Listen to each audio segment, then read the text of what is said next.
Intermediate और CA final के syllabus में, क्योंकि सब्जेक्ट दोनों जगह है, फर्क कहां पे आता है? जो भी हम लोगों ने इंटर लेवल पे पढ़ा वो एक तरीके से फाउंडेशन का काम करेगा for our final classes. Sir मतलब आपकी क्या अप्रोच रहेगी सब्जेक्ट को लेके, मतलब आप कैसे पढ़ाने वाले हैं बच्चों को? हर एक प्रोविजन को पहले हम प्रैक्टिकली समझते हैं, एग्जाम्पल के थ्रू समझते हैं, देन उसके बाद हमारी बुक का एक क्वेश्चन करते हैं, देन आईसीएआई का क्वेश्चन करते हैं। पूरी कोशिश करेंगे कि जो आपकी रेपिटेशंस हैं हम उसे अवॉइड कर दें ताकि आपके पास फिल्टर्ड क्वेश्चन निकल कर आए जिसमें कोई भी रेपिटेशंस ना हो। हेलो स्टूडेंट्स, नमस्कार। आपका स्वागत है हमारी आज की जबरदस्त वीडियो में और मैं स्वागत करूंगा सभी के सभी बच्चों का। एंड यहाँ पर में हम डिस्कशन करने आए हैं अबाउट दी जो सीए फाइनल का सब्जेक्ट है डायरेक्ट टेक्स्ट, एंड वो पढ़ाने वाले हैं आप सभी को प्यारे हमारे लॉर्ड जसमीत सर, जिन्हें हम प्यार से जस्सी सर कहते हैं। तो सर स्वागत है आपका sir. Thank you sir, thank you very much. And sir बच्चे मतलब सुपर एक्साइटेड है, मतलब कि जब से अनाउंसमेंट हुई है सीए फाइनल की बैचेस की, कि कब से आ रहा है बैच, कैसे होने वाला है, तो आज बच्चों के हम वो सारे सवालों का जवाब देने वाले हैं। तो प्लीज अंत तक वीडियो को सुनेगा ताकि आप लोगों के जो भी क्वेरीज है अबाउट दिस सब्जेक्ट और जो आप जैसी सर से पढ़ने वाले हैं, वो सारी की सारी क्वेरीज आज रिजॉल्व हो जाएगी। तो सर सबसे पहले मैं मतलब ये पूछना चाहूंगा कि इंटरमीडिएट और सीए फाइनल के सिलेबस में, क्योंकि सब्जेक्ट दोनों जगह है, फर्क कहां पे आता है? सर फर्क यह है कि जब हम इंटर में पढ़ते हैं तो इनकम टैक्स एक तो 50 नंबर का और जीएसटी हमारे पास 50 नंबर का, और फाइनल में वही दोनों चीजें 100 नंबर की हो जाती है। तो कहीं ना कहीं जो आपने इंटर में टैक्स के अंदर पढ़ा है वो आपका एक बेस रेडी हुआ है फॉर फाइनल्स। तभी आपके पास फाइनल में टैक्सेशन दो पार्ट में 100 नंबर में स्प्लिट हो जाता है। तो जो भी हम लोगों ने इंटर लेवल पे पढ़ा वो एक तरीके से फाउंडेशन का काम करेगा फॉर आर फाइनल क्लासेस। तो जितनी भी चीजें हमने इंटर में पढ़ी हैं जहां पर वो खत्म करी थी उसी के आगे का जो सिलसिला है वो यहां पर शुरू होने वाला है फाइनल के। शुरू होने वाला है।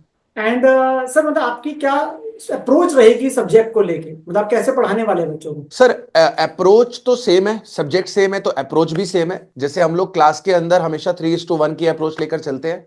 हर एक प्रोविजन को पहले हम प्रैक्टिकली समझते हैं, एग्जाम्पल के थ्रू समझते हैं, देन उसके बाद हमारी बुक का एक क्वेश्चन करते हैं, देन आईसीएआई का क्वेश्चन करते हैं, सो दैट कि बच्चे को कॉन्सेप्ट पे एक अच्छी ग्रिप मिले।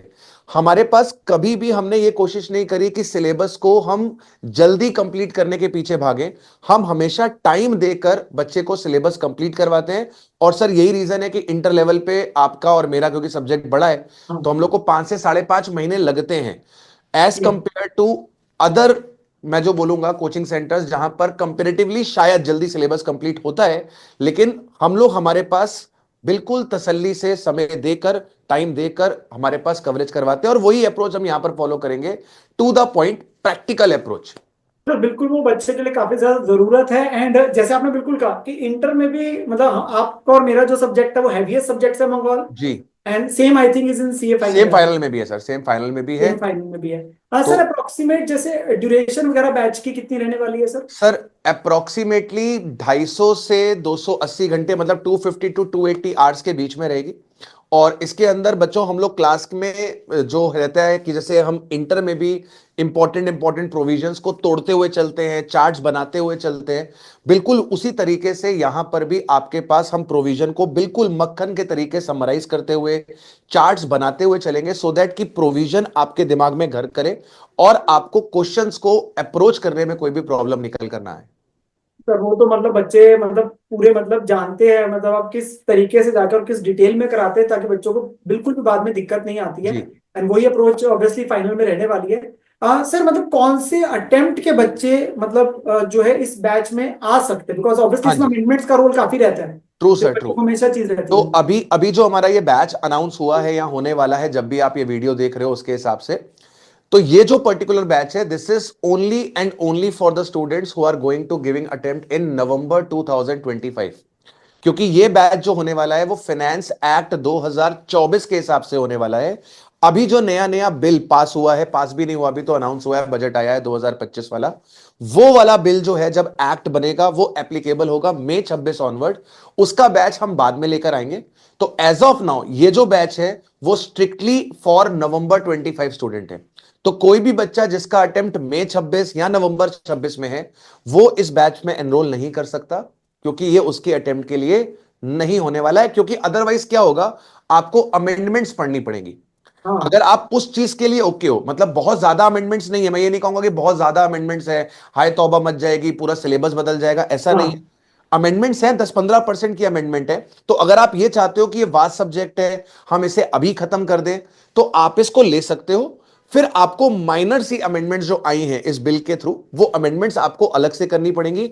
2-4 घंटे का एक लेक्चर आपको और लगेगा, and then you will be completely updated for this. तो बेसिकली मैंने सर जनरली देखा भी फाइनल के अंदर में बच्चा जो होता है डीटी और आईडीटी को इसलिए लास्ट में पिक करता है बिकॉज अमेंडमेंट्स आती है। सो बिल्कुल सही। लास्ट 1 ईयर के अंदर में करता है, बट फिर भी हाँ किसी के बिल्कुल चल रहा है प्रिपरेशन में तो वो बच्चा इसे हाँ, ज्वाइन कर सकता है, जैसे आपने कहा, लास्ट में अमेंडमेंट्स कर लेगा लास्ट में ताकि अमेंडमेंट कर सिलेबस लेगा। टाइमली कंप्लीट हो जाए। हाँ, मतलब जिसको, मतलब ये कह रहे हैं कि भाई जिसको टेक्स्ट से फोबिया है, जिसको लगता है नहीं यार मेरे को अच्छे से समय लेकर इसको पढ़ना है और बाद में मुझे मल्टीपल रिवीजन्स भी करने हैं, तो वो नवंबर 25 वाला बैच लगा ले। एंड देन उसको अमेंडमेंट्स करनी पड़ेंगी, जो कि बहुत ज्यादा नहीं है, 2-4 घंटे की। जैसे मैंने बोला, 2-4 घंटे का आपके पास एक वीडियो आएगा जिससे आपको सारी अमेंडमेंट्स मिल जाएंगी। But on a safer side मैं यही बोलूंगा कि अगर आपका मई 26 या नवंबर 26 में है, तो उसका बैच भी हमारा आएगा, 2-4-5 महीने बाद आएगा। आप उस बैच को एनरोल कर लीजिएगा। अभी के लिए स्ट्रिक्टली हम जो पढ़ाने वाले हैं that is for November 20। Number. ठीक है सर। एंड सर मतलब आपने जैसे बुक्स वगैरह जो बच्चों को मिलने वाली है जी वो कैसे आपने डिवाइड करी है? सर, अभी ये मतलब जो प्लान हुआ है वो यही हुआ है कि हम बच्चों को 2 बुक्स देंगे। एक हमारी कॉन्सेप्ट बुक होने वाली है, और एक हमारे पास क्वेश्चन बैंक होने वाला है। और क्वेश्चन बैंक के अंदर हम स्टडी मटेरियल के क्वेश्चंस, आरटीपी एमटीपी के क्वेश्चन, और हम पूरी कोशिश करेंगे कि जो आपकी रिपीटेशंस हैं हम उसे अवॉइड कर दें, ताकि हम्म, आपके पास फिल्टर्ड क्वेश्चन निकल कर आए जिसमें कोई भी रिपीटेशंस ना हो।